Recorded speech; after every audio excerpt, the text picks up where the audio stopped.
Good afternoon. Welcome to the March 2nd meeting of the Yakima School Board. Before we begin, there are a few announcements I will make. First of all, we offer Spanish interpretation services from Jorge with Language Connection. If you need translation assistance in person, please check with Jorge for a device. And Jorge, please translate that information. Si alguien necesitara de la ayuda de un intérprete, tenemos los radios disponibles y estoy aquí para hacerlo. Gracias. Gracias.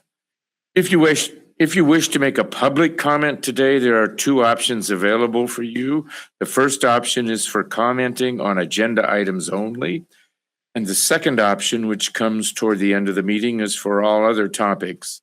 In order to speak, you will need to sign two forms, a sign-in form and the guidelines form. We do provide live streaming for this meeting. The link can be found on our webpage under Board of Directors. And recordings, if you are interested in watching past meetings, you may find them on our webpage, YSD YouTube channel. Where would you call the meeting to order, please? Director Navarro Jr., Director Rice, Here. Vice President Beckett, Here. President Walker, Here. and Director Shelton is excused. Today, we're honored to have two students from Ridgeview that will lead us in the Pledge of Allegiance, and I believe Mr. Whitehurst is going to introduce them.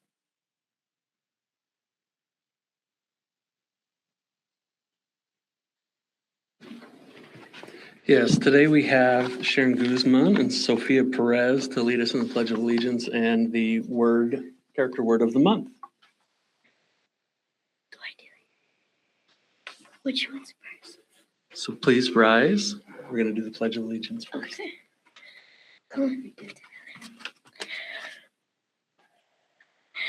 together. Ready, begin. I pledge of allegiance to the flag of the United States of America and to the republic for which it stands, one nation under God, indivisible, with liberty and justice for all.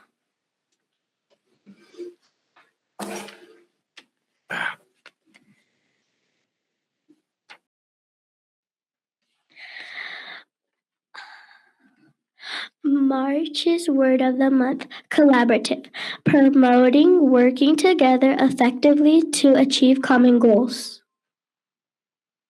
Colaborativo, promoviendo el trabajo y conjuntos efectos para hacer objetos comunes.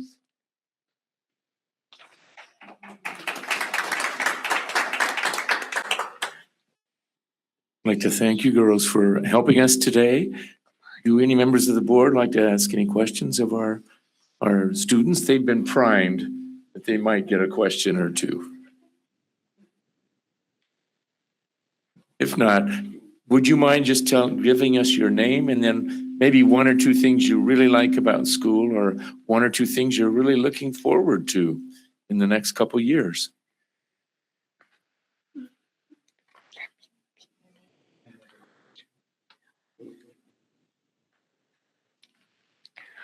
My name is Sophia, and two things I like about school is recess and reading. My name is Sharon. Two things that I like about school is math and recess. Okay. Thanks again for helping us out today.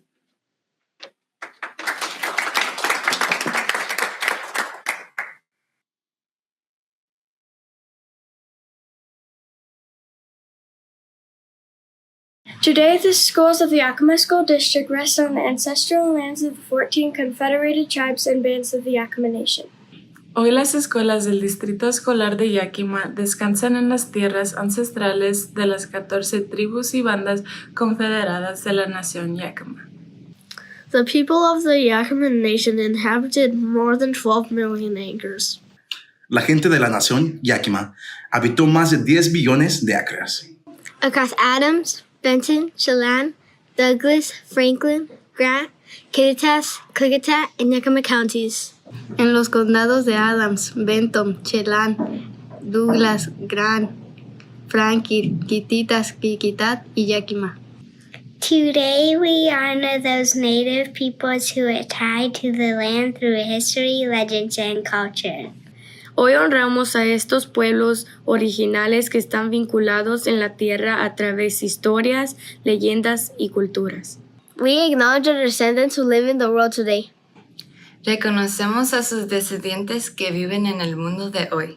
We thank the caretakers of this land who have lived here and continue to live here since time immemorial.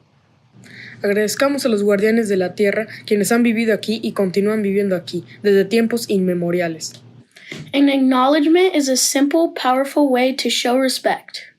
Un reconocimiento es una manera simple y poderosa de mostrar respeto. And a step toward correcting the stories and practices that erase Indigenous peoples' history and culture. Y un paso hacia la corrección de las historias y prácticas que borran la historia y la cultura de los pueblos indígenas. It also honors the truth. También honra la verdad.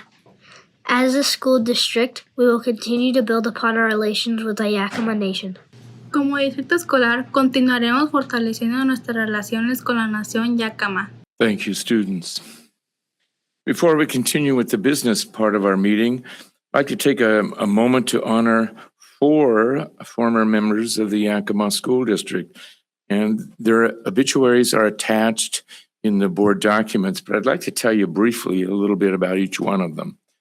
I first met Willie Turner in the tenor section of Aeolians at Davis High School in the late 60s. And one little factoid people don't know about Willie, who was at one point the fastest runner in the world, is that he had a really good singing voice as well. Kathy Davis, I had the privilege of working with her at Barge Lincoln for a number of years. I believe she spent most of her career at Barge, probably nearly 30 years, I believe, all at Barge Lincoln. Deanna Cortez, I had the privilege of working with her at Franklin Middle School. And Bruce Iyer was a longtime district administrator and well-beloved throughout the district. He was a real support to all the staff and students in the district. So please join me in a moment of silence today for our former district members.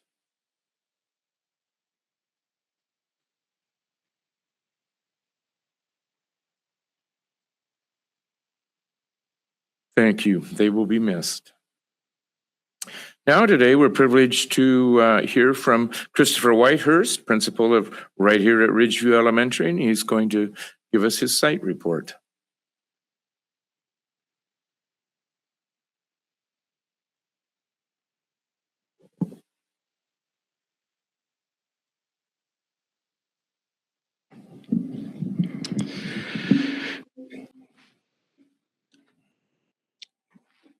Well, good afternoon and welcome to Ridgeview. I am honored to address our distinguished board members, Yakima School District leadership team, and valued community stakeholders. I was proud to hear today that I heard Ms. Rice that you have some deep connections to Ridgeview.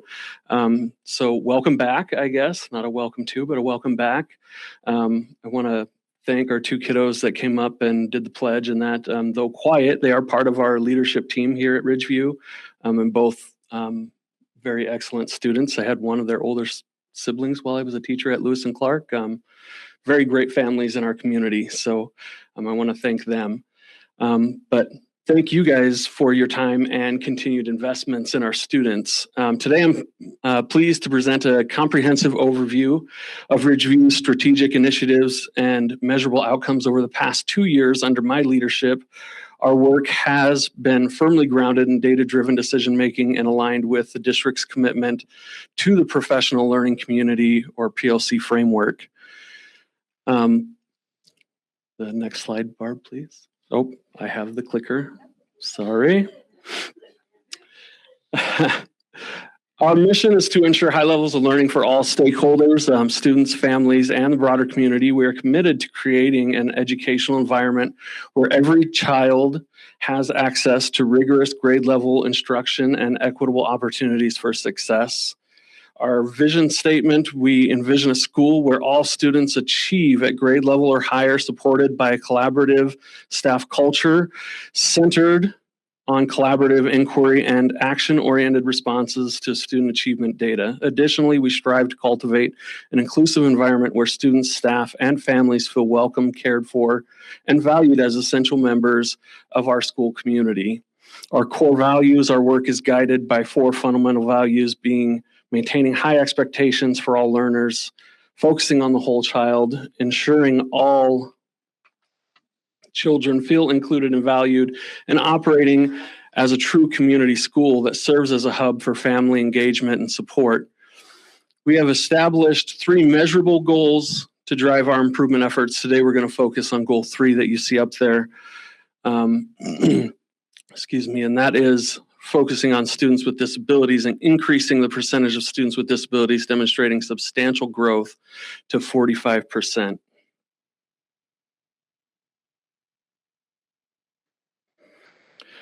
When I first joined Ridgeview approximately 5 years ago as an assistant principal, I brought a clear focus and vision centered on educational equity, ensuring that all students truly means all students.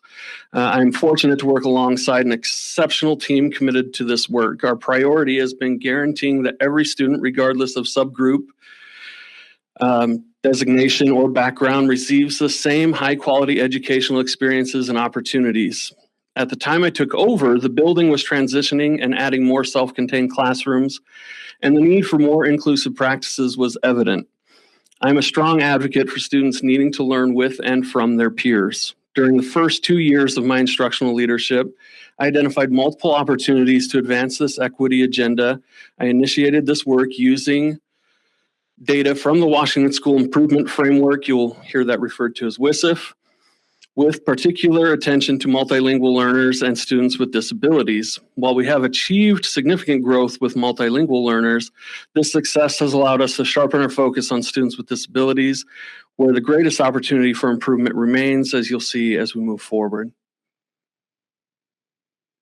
Examining our trend data provides clear evidence of our strategic shifts. In 23-24 school year, prior to my direct involvement in instructional decision-making, growth was evident primarily in reading, with significant opportunities for improvement in mathematics. In 24-25, I assumed full leadership of the building and began implementing my mathematics vision and instructional plan with our collaborative teams. That year, we observed meaningful growth in both mathematics and reading. Those students with disabilities continued to require additional support and examination. By 25-26, this is preliminary WSIF data from this year that hasn't been quite published yet on OSPI, but it's the data that they've pushed out to us. We have successfully extended that growth now across all student subgroups, as you can see on the 25-26 school year. You can see at the trend, the arrows, everything improving, the blue meaning good growth. We have made growth in now every single area across the board on our WSIF scores and trends.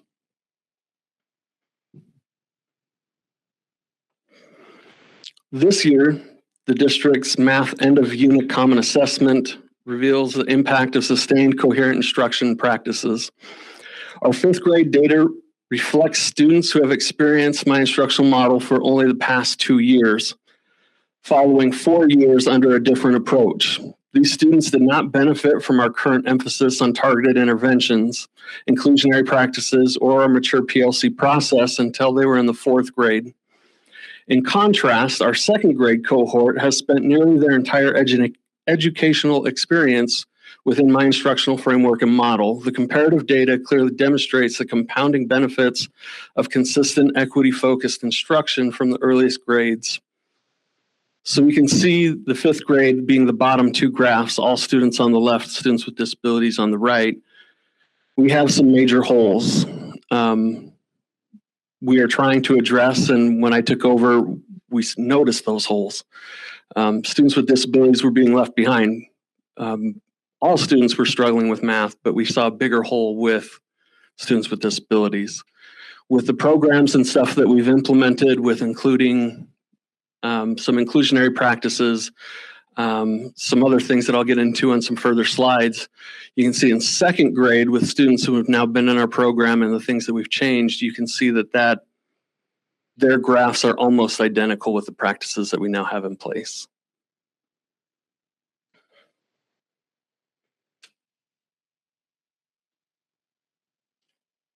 So you may be wondering what specific leadership moves produced these results. The expansion of the PLC process. I'm grateful to Ms. Folgeson, the principal at Lewis and Clark, who you heard from earlier this year. She introduced our leadership team to the 15-day challenge process. Initially, I was a little skeptical about adding another layer to our already robust PLC process.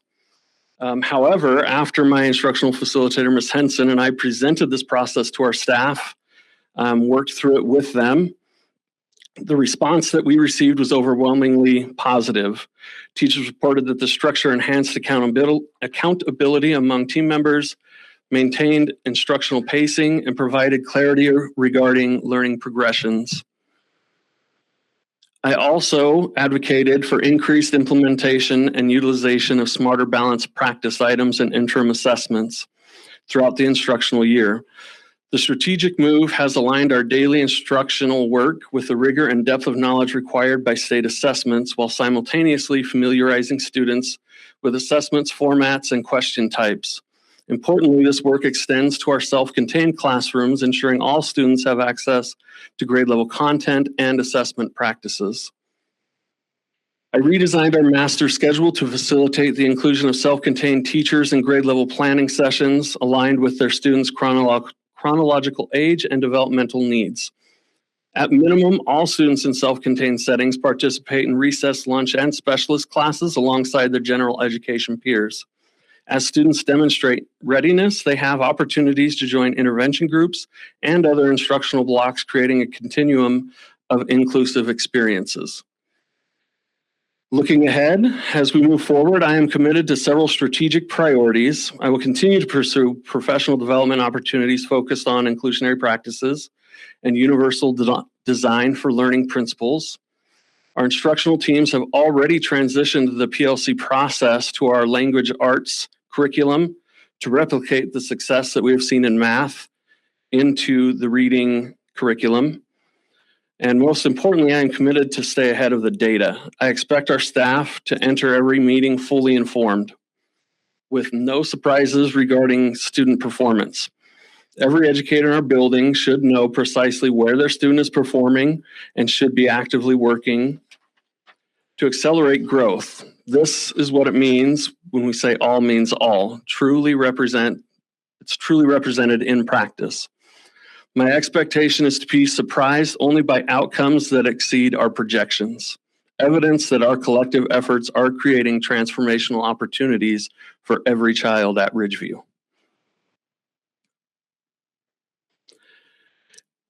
So I've added some pictures here for us to look at from kiddos at our building in the last couple of years. The top left is an author night. We invited an author in. Her mother actually works with the school district. She is a student with disabilities herself. She has autism, but she came and shared her story with our building and invited kids up and handed out a few books to some students. It was a great event. The bottom left is the Apple Crunch. That is our first grade kiddos who went out in the hallway and all took a bite out of the apple at the same time to celebrate that this year. The center picture is a third grade classroom. A little hard to see, but behind them are their math posters, ones, tens, hundreds. And they were doing some expanded form and just some examples of their math work behind them. The top right is a student who's getting a little extra math help, a little one-on-one kind of tutoring. He's writing on the table to work out the equation. And the bottom right is one of our self-contained students who during assembly, we had a Native American group come and they were doing dancing and playing drums. And he was enamored with the drums and he kept getting closer and closer, and eventually they invited him in and he was able to play the drums with them. And so he was just ecstatic to be able to play the drums that night with them. So just a little example of the events and things that are happening around Ridgeview. But questions from the board? Any questions or comments from the board? I'm always excited to come to Ridgeview. It feels like home coming back here. It was built to consolidate a couple of older schools. And my son was in 3rd grade. He started at the old Broadway. And he was in 3rd grade when he moved over here. And then my daughter, who was 6 years younger than he, followed in his footsteps. But when he was bringing me in this evening, he said that he hadn't been inside this school since he left, but he still has very fond memories of sliding down the banisters in the new school. And I told him, I said, well, you know, I'm thinking that your teachers probably weren't real crazy about that idea, but nevertheless, it was a 3rd grade boy.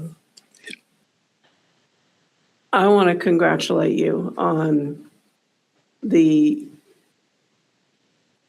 not turnaround, but the improvement that you have brought to this school and to the kids in this school. Being a kind of a retired parent of this school, it's encouraging to see the growth that you have brought. So congratulations on that. I often, when I was a parent here and then in my time on the board, the quiet little schools, I see Ridgeview as a quiet little school. Maybe not so little anymore, but the quiet little schools sometimes just plug along and tend to get overlooked in many ways. And I'm encouraged to see that you're being intentional about bringing equity in and looking for ways to encourage students to be aware of their learning and being, you know, doing all of the things that make them successful as they move on. So congratulations and thank you very much for hosting us. Thank you, Ms. Rice. Yes, it's great to, excuse me, it's great to see the students performing so well in math. That's great, awesome to see. So I'm just wondering about the curriculum. Can you elaborate more on why these students are being so successful?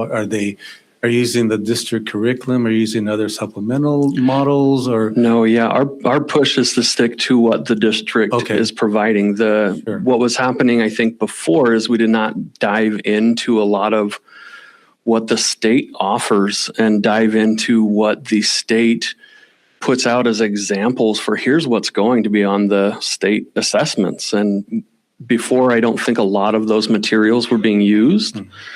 And we've implemented and included that into, our daily conversations. It's when we sit down and plan out a math unit, it's okay, well, where can we include some of this language from the SBA or SBA sample questions into entry tasks or exit tasks or the end of that unit assessment or so that those kids the entire school year are seeing those types of questions and they're seeing that type of rigor all school year long. It's not, here's the end of the school year and here's the state assessment. And I've never seen this type of question before. It's I know how to do this type of question because I've been seeing it all year long now. So some of it's exposure and some of it is just ramping up the rigor level of what type of math questions they are getting. Thanks again for sharing with us today. I do have one question. You didn't mention in your presentation the activities of PLCs. To what extent? And I know there are varying degrees to where different schools in the district are in implementing that process. How would you describe where you are and your staff is with PLCs? Yeah, we've had various other buildings come watch our process. I would say we're quite far along in our PLC process. The 15-day challenge, I talk about that being kind of our extra piece, but we've been doing the PLC process consistently for the last 5 years. And Mr. Jensen, who was here while I was the assistant, was very good at the PLC process. And when I came in and assisted him with that process, I had some background in PLC process already. So I think we shored that up fairly quick within the building. Our teachers we got them to buy into that fairly quickly, the PLC process. It's just making some of the smaller tweaks and the added pieces like the 15-day challenge of actually laying out the unit and diving deeper into the standards and having some of those deeper conversations and really looking into your data and really letting that data drive what you should be doing with your kids. Thank you. And also, I'd like to compliment you on your efforts in inclusionary practices in this building. I think that's, as a former SPED teacher myself, I think that's really, really important in helping those kids progress and helping our other students also develop empathy and understanding for kids that struggle. So thanks for that. Thank you. Thank you for the report and for hosting us. Just curious, what does the parent involvement component look like here at Ridgeview? So the first few years was kind of rough hit and miss. We have a lot of parents who come to the family nights and do all of those things, but they don't really dive deep and get involved. But this last year and a half, we've had a much larger turnout. And actually this year we're turning the page finally and getting that actual PTO back and established with, going and filing all the paperwork and actually moving back that direction. So they've just started that process again this year. Before it was kind of the parent volunteers, and we relied on them quite a bit to do some of that work. And we have staff members doing a lot of that work as well. A lot of the staff members love the school so much, they're putting in a lot of their extra time. But this year we're back. We've gotten quite a few community members to come back and start building that up again because they do see some of the things that we're doing and they want their kids to be kind of like Ms. Rice said, we're one of those smaller schools that tends to kind of be just, we're moving along.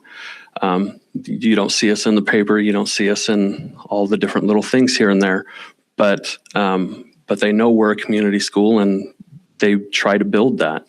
And so this year, building that PTO out has been kind of a big push for us. Even though it's not in our presentation, it's been one of the big key things we're moving along this year. Yeah. Any other questions or comments for Chris? Okay, I believe we'll take about 10 to 15 minutes and have a brief tour. So we'll take a break in the meeting and we'll be back in 10 to 15 minutes.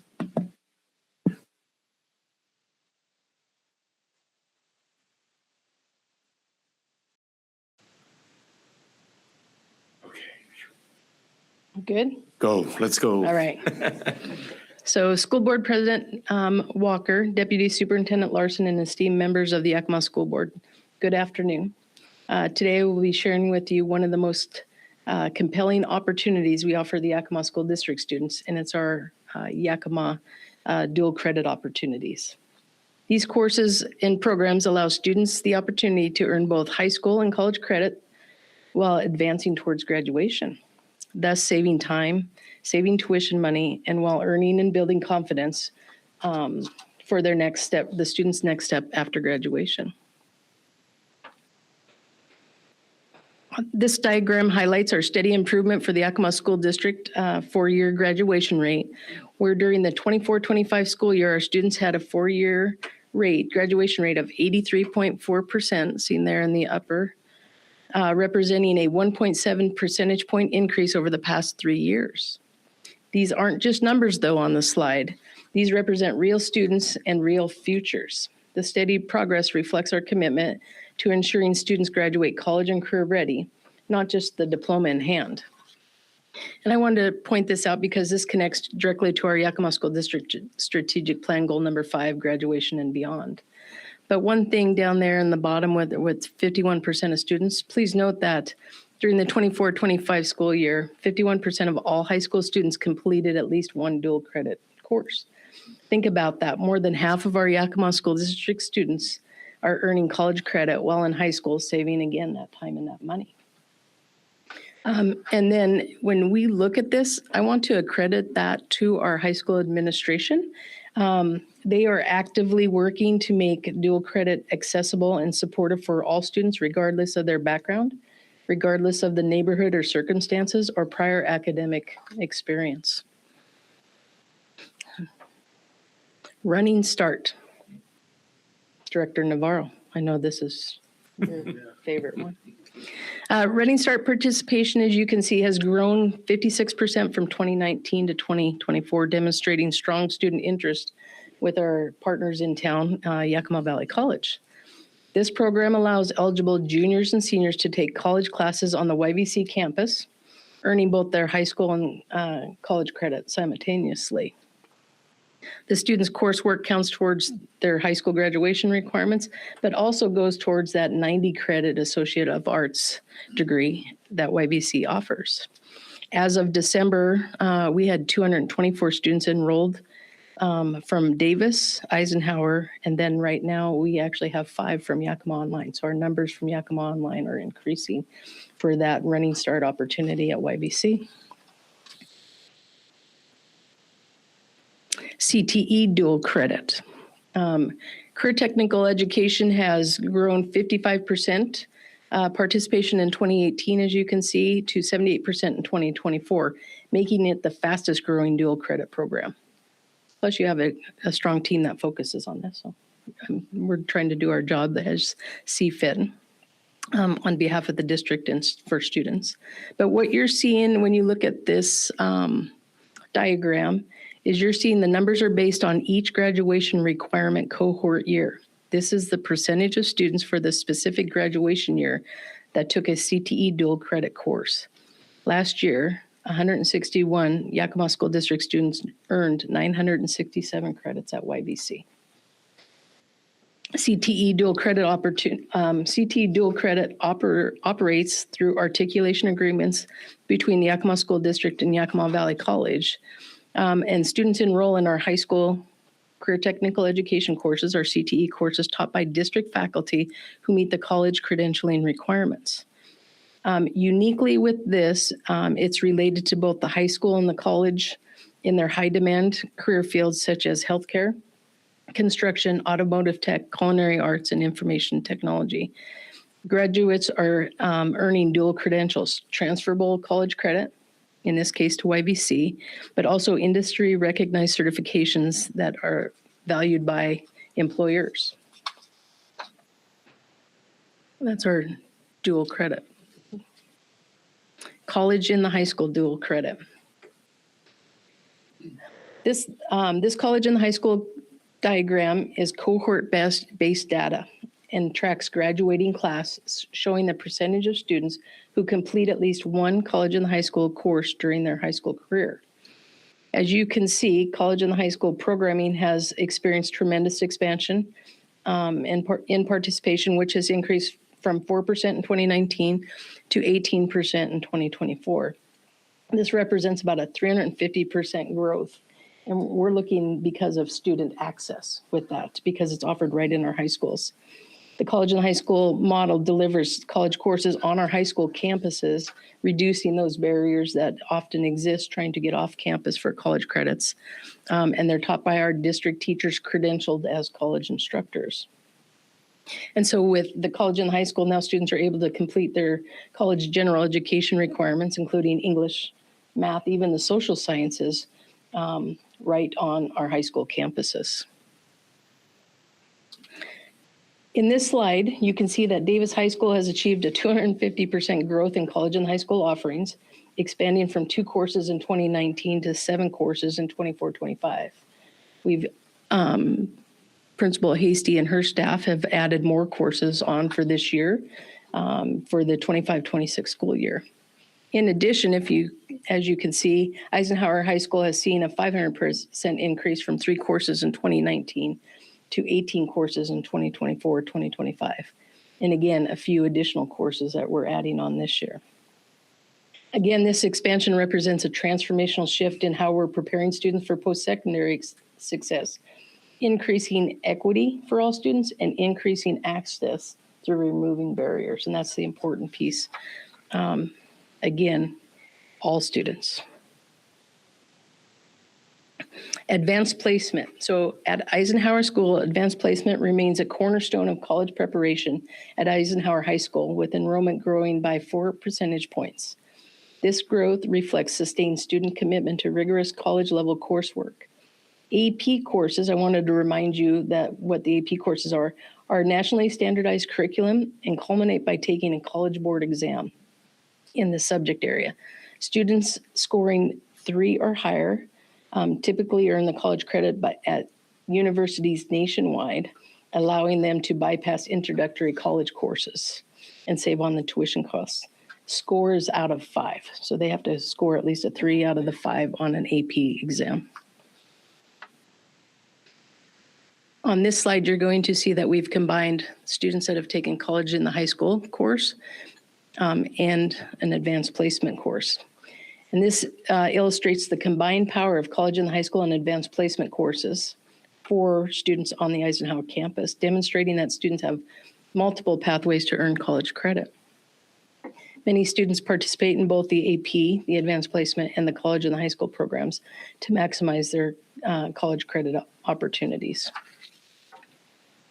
At our other high school, Davis High School, they are focused on the International Baccalaureate Program, or IB program, which is a globally recognized curriculum preparing students for college and career success.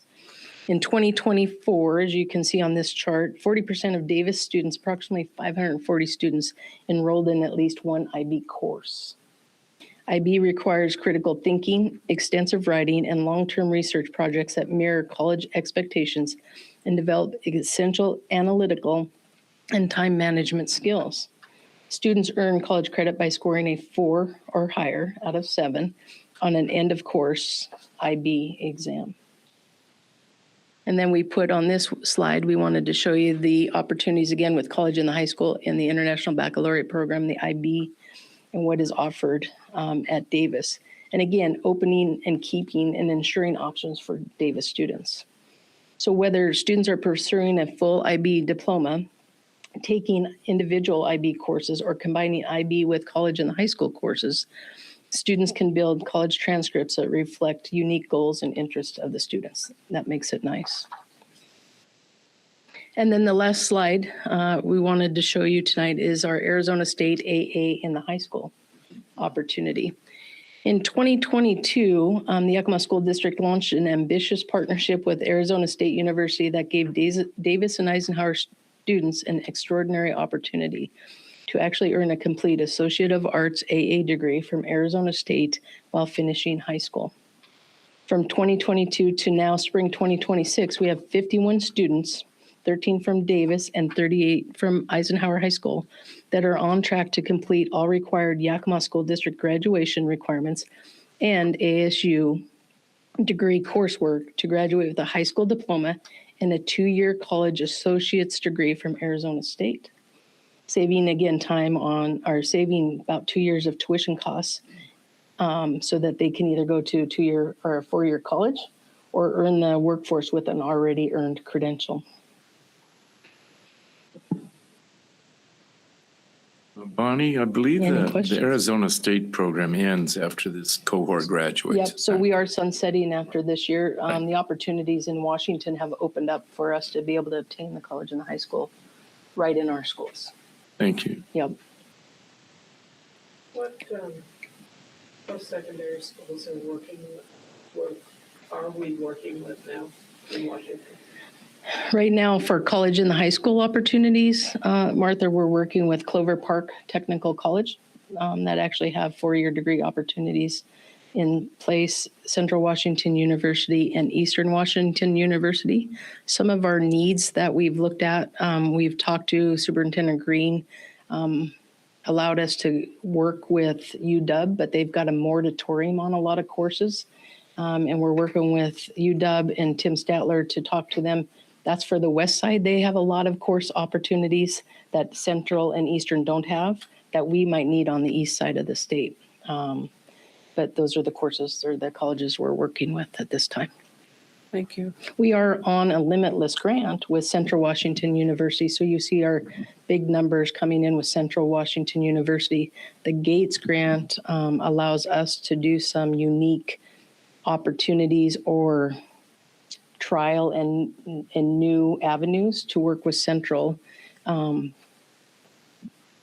for equity and access for our students. So you're going to see bigger growth at Central right now with our course opportunities. How are we communicating this to parents and guardians? So we're able to take, we've had the college and the high school faculty come down and they work so let's do it this way. Our faculty from Ike and Davis actually go to trainings in the spring at either Eastern or Central, depending on where they're teaching from. Those instructors are then armed in a good way with that information for students in the classroom. We've actually also worked with the principals so that we have handouts that are going to transition nights and getting to parents during student-led conferences on opportunities that exist. We need to expand those opportunities and upgrade what we offer so that they have a better understanding like this of the true picture. Because look at how many opportunities I presented. We have several. And what's the difference? And so I think it's doing better on our part, not just to have information, but to dive deeper so that families understand which type of credit their student is earning and what that means for them. In each high school now, we're supporting a college and career readiness specialist to support the counseling staff too. So we've got that connection piece because the counselors, right, with their busy schedules, we're trying to add another person on to support information sharing and help with some of those responsibilities. And the college and the high school credits don't come at a cost for our families, correct? Correct. So the college and the high school is paid through legislative funds at this time. Yeah. So we don't. At this point, it is not limitless. No. Well, yeah. Well, and speaking of college or legislative funds, my understanding is that there may be cuts coming to Running Start, first of all. And are you anticipating maybe cuts in some of the other supports for college and the high school programs as well? So the understanding we have currently, if we could read minds, right? The 0.2 cut from Running Start from a 1.4 to 1.2, what we call a super FTE, right? That's taking out the summer opportunities for kids to take the classes. So it's right now it's just impacting summers, what we're understanding. And right now they're trying to work magic to not make impact on the other ones, right? If I've followed my updates on my legislative stuff last week correctly. But it's getting tight because they're also seeking funding for that new high school and beyond plan, School Links. That's statewide. So, yeah. Question? Yes, I'm wondering, do you have aggregated data in regards to the classes that are being completed by our students? I'd be curious to see that. You don't have to do that now, but like how many, for example, how many students are completing English 101, maybe math, whatever levels of math, psychology, or those courses that apply towards the AA degree that you mentioned. So I'll just be curious to. Yeah, Director Navarro, I can get that to you. Okay. We actually have what the classes are in the rosters in our Skyward system. And then our college partners actually send what's called an A19 that verifies students that finish. Some students might not have a passing grade that they don't want on a transcript, so they might withdraw that out. But we can get that information, yes.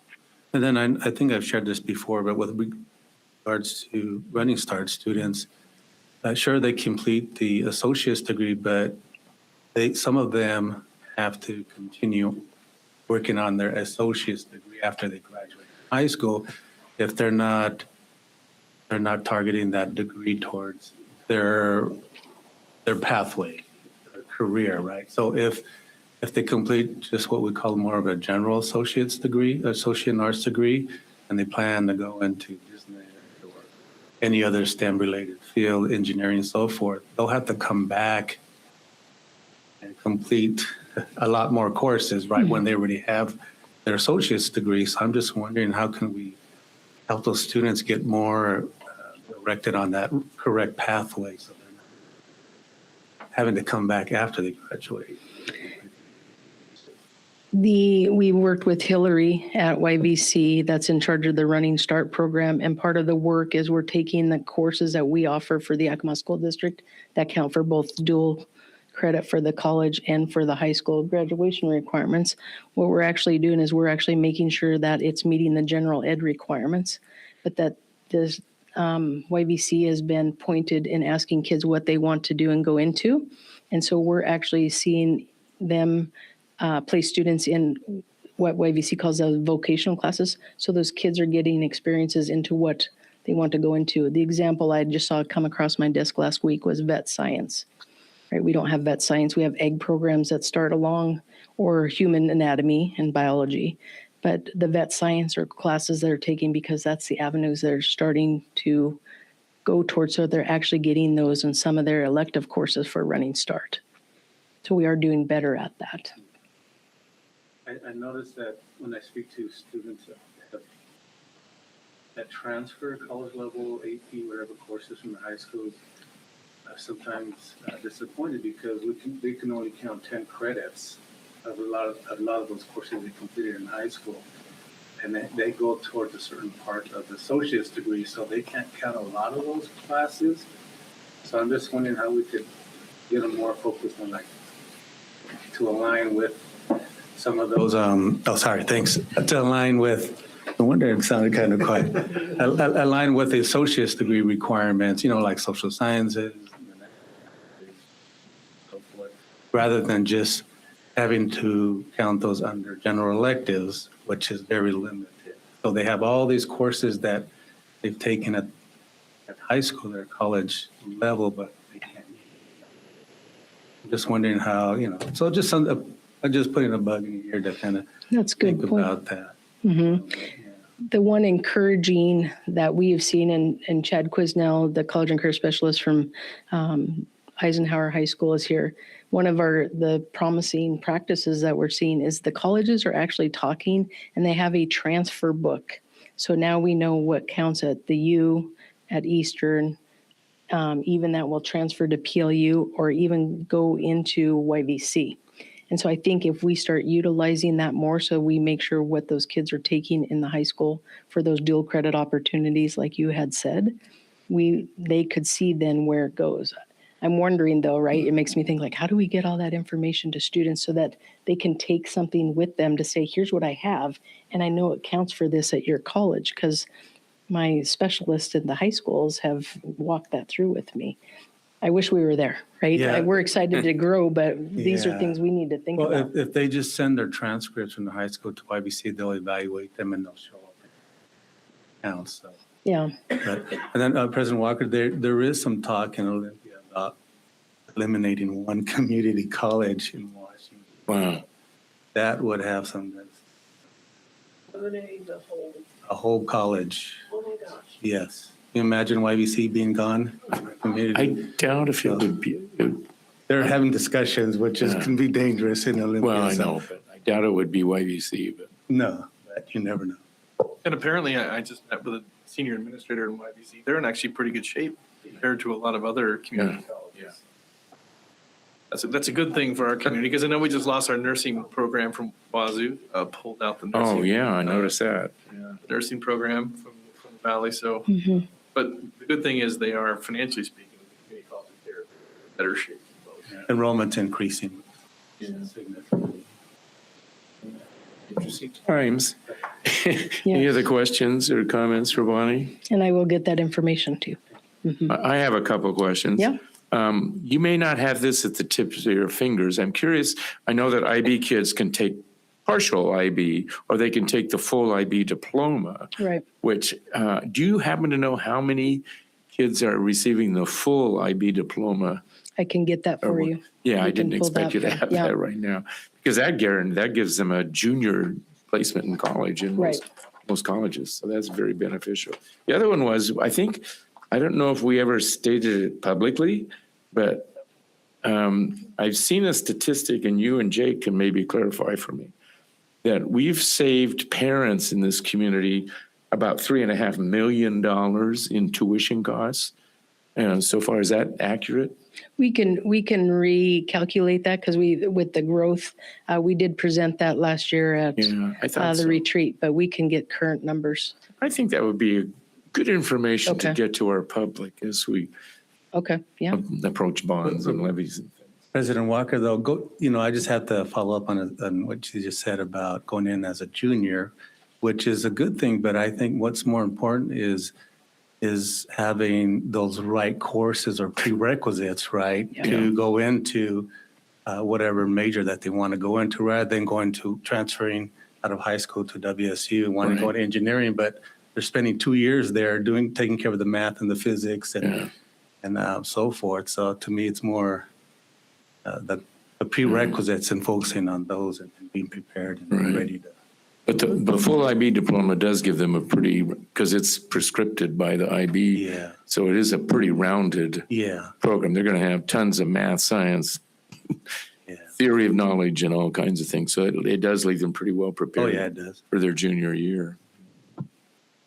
Okay. It would be nice if all kids had comprehensive career and planning, but think back to when how many of us knew as 18-year-olds exactly where we were going? Not even with good preparation. Sometimes things happen in college in terms of. Yeah, they'll switch about 7 times on that. Yeah, that's right.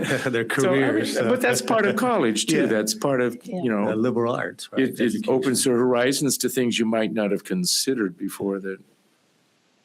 Anyway, we're getting off the subject. Thanks so much, Bonnie. Yeah, thank you, guys. Always learn so much when you present. Okay.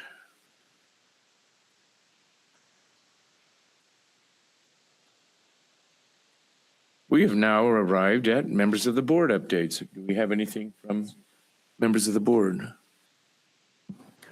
Legislative session is scheduled to end next week, next Thursday. Now, whether they get there or not is another issue, but I could give you a report now, and by tomorrow morning, it will probably be incorrect. So. Why don't we wait till they're done and then we can. It's moving. We can it's bemoan moving or celebrate. so fast. Right. That the information that's available now is not going to be correct tomorrow. So we are seeing some articles in the paper about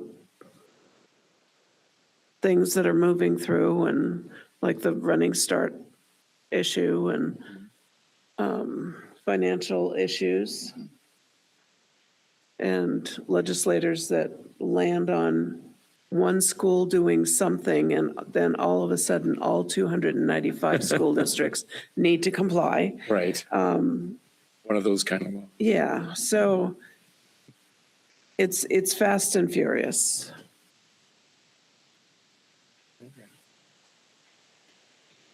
Anyone else? Okay. Is that it? That's it. I want to cut you off. Okay, we now have our superintendent's update. Dr. Larson. Thank you. So we're going to start with a bond ballot April 28th, 2026 update by Jake Cooper.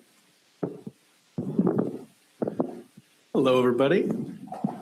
So Barb's going to bring up the presentation, similar presentation that I have been giving around the district to lots and lots of staff. They've been great, but we thought we would update you briefly on what we've been presenting out, and also so you can see some new pictures that you may or may not have seen. So just a reminder, April 28, 2026 is the election day. And I know this group is well founded in this, but 60% plus one, and then 40% for validation. So just to put it in perspective, last general election was just under 10,000 voters. So at a minimum, we need about 4,000 voters to turn out for validation, which I don't believe will be a problem. It is an interesting fact when you think we have almost 100,000 residents in the valley. Only 10,000 turned out for the last general election. So we do have the lowest voter turnout in the state, but that is not insurmountable by mathematics by any means. Just a reminder of the bond proposal. So Hoover and Garfield, of course, our two most aged facilities are up for rebuild. Hoover has a total project budget of just over $85.2 million and Garfield just under 83 respectively. I've been telling staff, and I'll tell you again, the first elementary that I was involved in building was Newcastle in 2003. We built it for $12.5 million. They're running, as you can see, just about $1,000 a square foot for those same buildings. And so you look at the low 80 million by the time it will go out to bid. Then, of course, there's a laundry list of other items, the Title IX and AD upgrades and the sidewalks, courtyards, HVAC, asphalt, and roofs really are an opportunity for us to keep some pressure off the operating fund. And one equivalent that I often provide is, you can buy a curriculum adoption for a grade span K-5 for a couple $1 million, or you can buy a roof for an elementary school for a couple $1 million, one elementary. So there's some interesting equivalents. Those are not easy choices to make, particularly when we've been reducing the operating fund. And then turf replacements and resurface of track. So Mr. Phil English has been out volunteering his time to speak about the need for some track resurfacing. And, Zeffel Stadium is 10, 11 years old. And so the carpet, the rug itself, is about to useful life. That's about $1 million just for the rug. And then, of course, after that would be any track resurfacing. Of interesting note, I went to Monday Morning Quarterbacks my first time, which is an interesting group on sports in the Valley. And I'll share this story briefly, but one gentleman was an older fellow, and he had attended Hoover. And he told me when he was there, and the cabinets heard me tell this, that there were iron lungs in the classroom at that point in time. So remember, everybody, Hoover was built 6 years after Pearl Harbor when Truman was president, so 1947. And so when he was a young gentleman going to elementary school, there were students getting iron lung treatment during the day in certain classrooms for polio, and then coming back out to learn. So that just goes to show you how many generations that, right during World War II, post-World War II, all the way to now that building has served. And so that's a very interesting story. I didn't believe we had iron lungs in Hoover, but we did at that point in time. So, and again, this is the graph on our levy passage over time. I do think it's important to note that even back in 2006, the district had requested the rebuild of Hoover and Garfield. This is not a new need. It was articulated almost 2 decades ago, and one that is reemerging again today. That, of course, what presentation would be complete by the finance department without a good bar graph? So the And bucks. some really tiny print. I know. Well, let's focus on the colors more than the numbers. And so, as my cabinet colleagues like to joke, that is the buckskin portion. That is the current bonds for Ike Davis and Stanton. As you can see, they begin to tail off, and they will be fully repaid by 2031. Then the blue are the new bonds on top. And so we target level rate after that, but you can see the old bonds from the high school that were passed in 2009 will be fully paid off, and then ideally, when the bond passes, the new debt would be layered upon that. And then just to remind everybody, my job as the chief financial officer is to tell you what is in the bond package, and then of course how much it costs. So for simple math, I use 80 cents per thousand. Yeah, accurately it's 79, but that means every $100,000 of home you have as assessed value, that's $80 more a year. So if you have a $500,000 house, that would be a $400 increase annually. The average sale price last round was $315 per the assessor for the single family residence. So if you use that, that's approximately $20 a month or $240 a year on the potential tax increase. We always provide information for renters because there's a knock-on effect to renters that is dependent upon your landlord and what your pricing is, but I'd be remiss not to mention it. Then, of course, last but not least, our website has a veritable cornucopia of information on our bonds and what's in them. And I thought, Barb, we don't have any cool slides, do we? There we go. We're getting there. Okay. Pictures are worth 1,000 words. I'll try not to say many more than that. There is, of course, Garfield. There's a rendering of a new Garfield. We haven't shown these to you in public. They are on the website and have been circulated, but I thought I'd let the board digest that a little bit. So new school construction generally would be more vertical, smaller footprint, multi-story. That's a 3-story elementary, K1 on the bottom floor, along with self-contained special ed rooms. And then for fire safety and exit. And then the grade levels go up each floor. That is a 28 classroom building with 2 classrooms purposely built for special education, self-contained settings. So you build them with a Hoyer lift, bathrooms, and then an office in the middle. So they're properly built for any self-contained or medically fragile students that might be there. But that is a rendering from Cornerstone Architects, who did a lot of work for me in Issaquah. So I was able to call them and get some artist renderings for the best price ever, which is free. There's the aerial. That would be what Garfield would look like after construction. So you see the site is skinnied up. Garfield's a very small site, just over 5 acres, 5.5, a very traditional urban site. But again, the more verticality and less California Rambler would make the site more usable once the construction is complete, and then also makes the exit and entry. And of course, traffic, of course, is one issue that you'll deal with along with permitting. And that's just the artist rendering. A lot of water would go underneath that bridge before it's finalized, but it gives you a good idea of what it may look like. Is there any discussion? Is there any discussion about, and of course it would be hugely expensive, but acquiring that bit of property on the west end of that campus up to the next cross street? I think that, what do we see, like 8 houses? I To have be able to expand that property. That's right. I have not yet entertained that idea, but I'll take a look at it. I have acquired a lot of property over my career, and sometimes it's fun and sometimes it's not. It can be challenging. Yes, it can be, or it can take a lengthy time period if you're just waiting for homes to flip as they go. There's the Hoover Dome, as it most affectionately is called. As we said, built in 47. There's a rendering of what a new Hoover would look like. Oh, my goodness.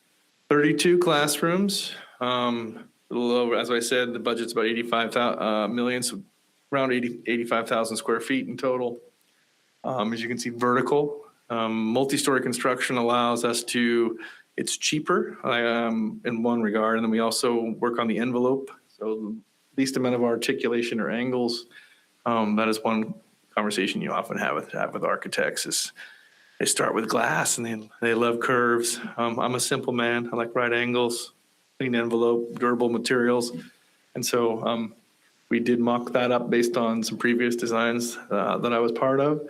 So you can see potentially a rendering of what a new Hoover would look like.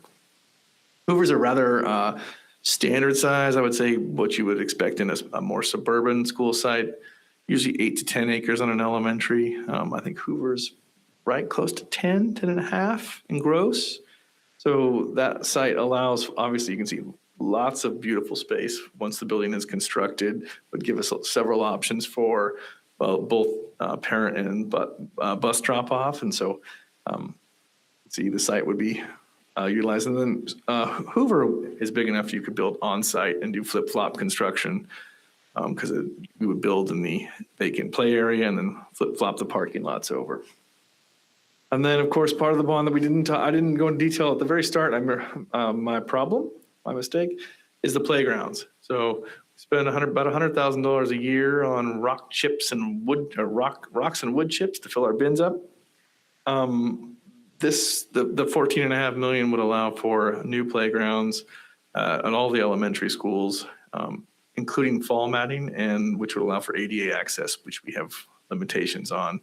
And again, most of that is because most of our facilities are grandfathered in because we have not modernized them or reconstructed them post ADA.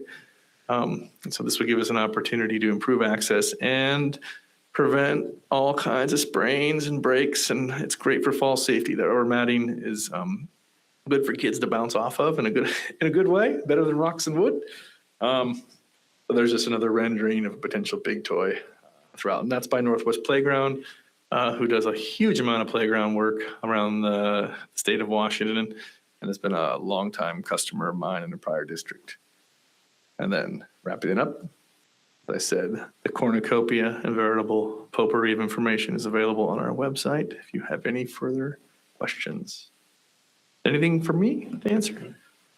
Just one question, I think. You identified that Garfield is a small footprint now. I mean, 5 acres of land, which is less than 2 blocks. What happens to those kids during the Very good question. construction? So, post-successful bond measure, we hope, Hoover would start, and bond passes in April. We would go into permit and design, hopefully be in the dirt spring of 27. Garfield would then trail, because we can't sell all $200 million worth of bonds at once. We'd sell $100 million, then in 2 tranches and another to keep the principal and interest, just as we projected in the graphs. We'll have to relocate Garfield students for 2 cycles. So maybe move them into the old Hoover? That will be one potential, but ideally, that would be demolished before, because if when we rebuild Hoover, we would be demolishing the old Hoover to start it in 28, so we still have a 1-year problem. So the other hard part is if you put both those campuses on an active construction site, then you're going to have, 900 kids in an active construction zone, which is not insurmountable. We rebuilt high schools where we had to relocate and have 80 portable classrooms and segregate the construction from the student learning. I would say more likely than not, we would be looking to move those students to a couple elementary buildings, trying to determine how we keep them together, whether it's by grade span or it's potentially they're just their boundary within Garfield, and we split it and take the kids that way because we have siblings in their grade levels, so grade spans gets a little complicated. So logistically, that's the most difficult part of the bond in this case. Not insurmountable by any means. We will find a place for those students and the teachers and support staff that follow them. Remember, I've been at several staff meetings, so teachers follow students. So whatever building you're in, it doesn't matter.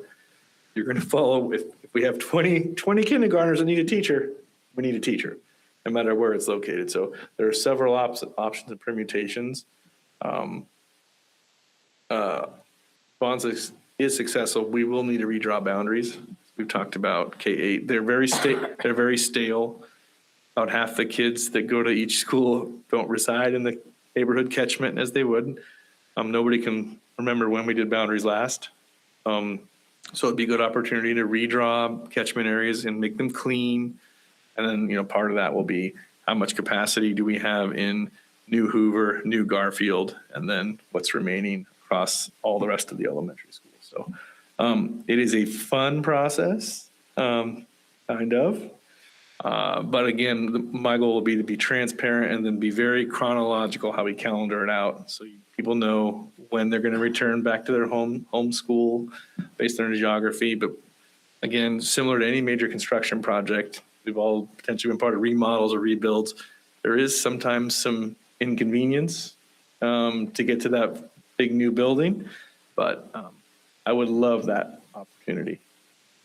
I would love the logistical challenge, which means we have a passed bond.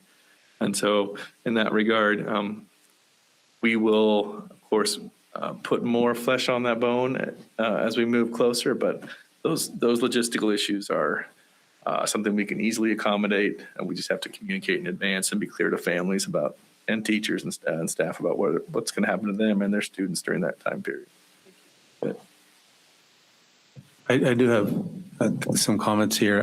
Being in the community last week and the weekend, I've run into people that provided me feedback on the bond, right? And so I'm sure we all get that feedback, and a lot of it has to do with, of course, increased taxes, but also it has to do with and we know it's I don't know what the correct term for that is, or emotional or politically charged Zeffel Stadium.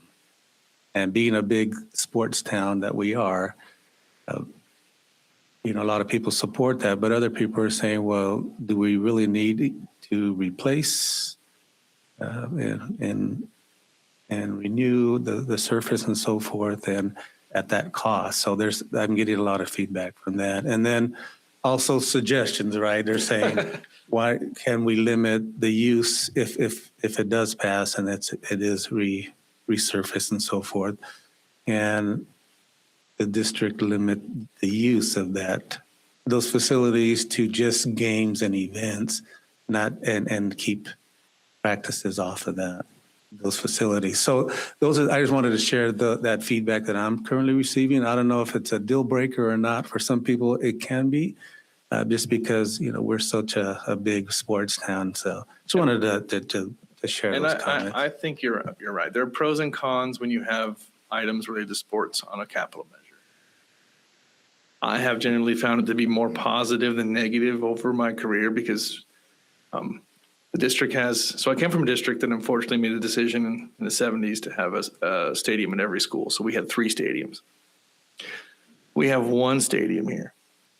It is a community and district asset that that a lot of people use, and maintaining that asset, that's what I'm tasked with trying to figure out how to do. So to that, and I would say I also believe, and this is a personal Jake opinion, that we have to balance community access because they paid for it with our ability for ongoing maintenance and longevity. So I think we hopefully find a good balance with Zephyl. I believe it's used by all types of groups. The state track meet superintendent brought that in. That provides a huge economic kick to the city. The hoteliers are very happy when they can double the occupancy rate in town. So I do think it's a balance, Raymond. I agree with you. There are pros and cons to both approaches, but it's a balance of the community because they paid for that asset and deserve access. And at the same time, we have to provide and make sure it's maintained well. And the hard part is turf has a useful life. It's pretty well known. It's not unknown that, you get 15 years out of AstroTurf. That's a good run, especially with any normal usage. So most of the time in Issaquah, I was turning them every 8 to 10 years. So you get beyond that, then you have to start to you spend a lot of money patching it and sewing it, like we're doing with the tracks now. So I agree with you on the feedback. Hopefully it's a net positive for the community because there's a lot of use, but again, I understand the counterpoint as well. Just one figure that occurred to me out of when $20 increase in taxes a month, and that's not really an increase because we've been paying a certain amount a month for the existing bonding. $20 a month is a hamburger. You think about it anymore, that's a hamburger. Maybe 2 lattes. Or maybe 2, depending on where you go. But that's not a huge tax hit for most people, I don't think. Maybe people in our community that are on the lower end of the income spectrum, it could be a huge thing, but many of those are renters, not property owners. Well, hopefully inflation or things don't get crazy with what's currently happening in the Middle East, and gas prices go up and everything else goes up, and Those things we don't control. Well, yeah, but it could. But it can. Could impact April 28th, right? It could be. Yeah. I don't know. So maybe I don't know. The timing is. You could have waited maybe few months, right? You never know. Thank you, Jake. I want to highlight that in the month of February, we had a number of sites who had celebrations for Black History Month. I had the opportunity and the honor to participate in Hoover's celebration on Wednesday, and they honored a number of our leaders in the community for their for the contributions that they've made and the model that they demonstrate for students who can identify with them as leaders and Black members of our community, and for committing themselves to Yakima.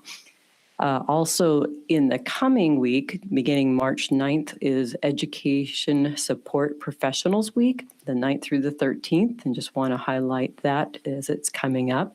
You also, in your board agenda, have a link to the WASDA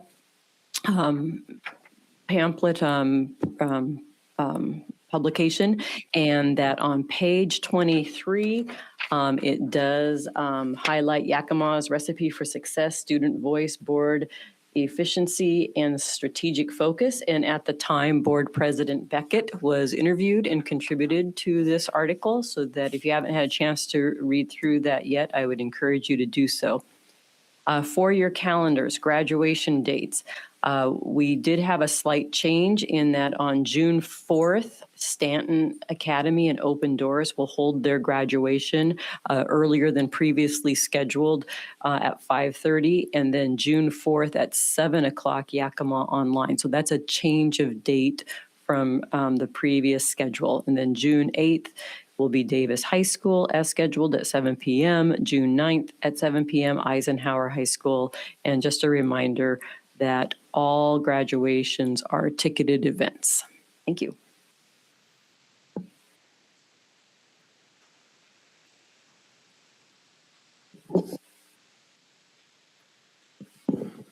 Thank you. My magazine for WASDA arrived today, so you probably will get yours in the next couple of days. Nice article. It's also available on the WASDA website. If you were to go to wssda.org, there's a pull-down menu somewhere there where you can review publications. So if you don't get that, I know we all do, but for the general public, if they're interested in that or other articles from the State School Board Association in that publication, it is available on the WASDA website. Okay, thank you. Next up, we have just a reminder on community engagement opportunities. Is Kirsten here today? Okay. Just a reminder that this time there are a number of musical opportunities in several schools, as well as athletic opportunities. So check those out. An extensive list this time. Some of them, you have to be 2 places on the same night, so you just have to pick. Okay, we have now arrived at an opportunity for comments from the public. There are no comments for either section. I didn't think so. Okay, next up then we have financial planning and budgeting policy, governance policy. And so Jay can highlight that for us, and then that will be sent out to us in a Survey Monkey to respond to Jake's findings. Thank you, President Walker. Before you this evening is 1000.2.4, and quickly I'll just read the policy statement.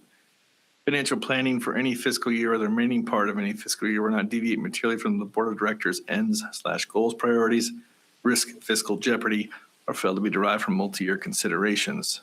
So before you are, we have updated all of the information in the packet. Additionally, you will see, I get to use cornucopia several times. You will see many examples of the detailed financial information that's provided you throughout the year, both in multi-year fashion and then on a singular year basis.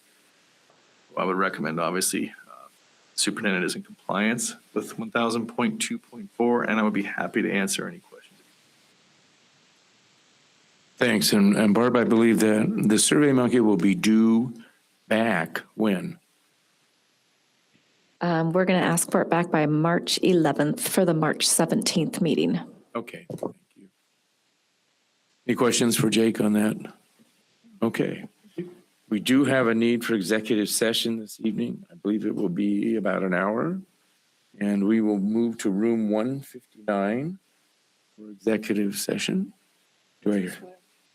Principal Whitehurst is going to direct us. Do I hear a motion? I move that the Board of Directors adjourn for executive session for the purpose of evaluation of a public employee, to room 159 at Ridgeview. Mayor, second. for an hour. Second. Moved and seconded. All in favor, say aye. Aye. All opposed? Motion passes. Anything else for the good of the order? Meeting adjourned.